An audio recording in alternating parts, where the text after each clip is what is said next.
All right, Evan, before I let you go, crystal ball it for me. What happens here from here on out, do you think?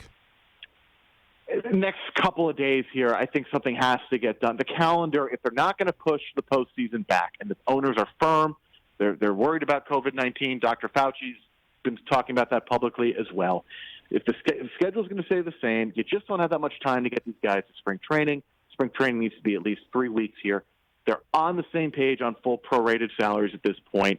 They'll figure out the number of games, and we'll have guys reporting, and you'll see a baseball season starting in mid to late July. So you think we may get like a Father's Day present? That's Sunday, obviously. But what do you think? Why not? I mean, the commissioner's office has been so good with timing everything, and every message they've sent out so far has landed perfectly. Why wouldn't they be able to pull that off? Oh, man, at some point we're just going to stop being so sarcastic and using our smile as our umbrella with this sport, man. You know, I'm with you. I have the same approach, you know, just trying to make fun, just to make light, just to try and, you know, laugh off the absolute misery of what's going on. No other sport's going through this right now. None. But I think you've just kind of pointed it out, Evan, is that, you know, some owners have different agendas.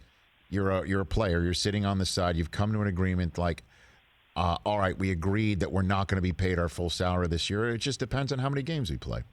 You agree to that. Now they come to you later on when it's time to play and say, we need to take more away from you. So your first thought has got to be like, what gives? And then you hear there are other owners that have different agendas, some of whom don't even want to play based on certain thing, certainly with a grievance, which you know is your ultimate hammer. If you're a player, it's your ultimate hammer. And then tell me if I'm wrong here on any of this. And then you're sitting here and you're thinking about all this stuff. And now you're wondering, even if they come to you with the full prorated salaries right now and talk to you for a week, that it could be used against you to take your hammer away, and then they can institute a shortened season and not pay you as much money as you think you're worth when you're putting your health on the line. And you're wondering if what's happening right now between the commissioner and your union boss is really even legit. Am I wrong on any of what I've just said?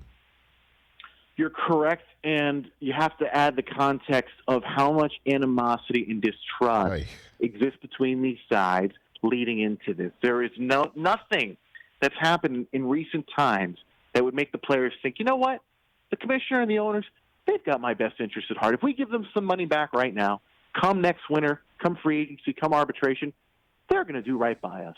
They're going to use that money for good purposes, for the betterment of players and the sport. That logic does not exist. It has been destroyed through a variety of issues and happenings in this sport. Hey, you watched all the way to the end. Thanks for that. Watch more right here.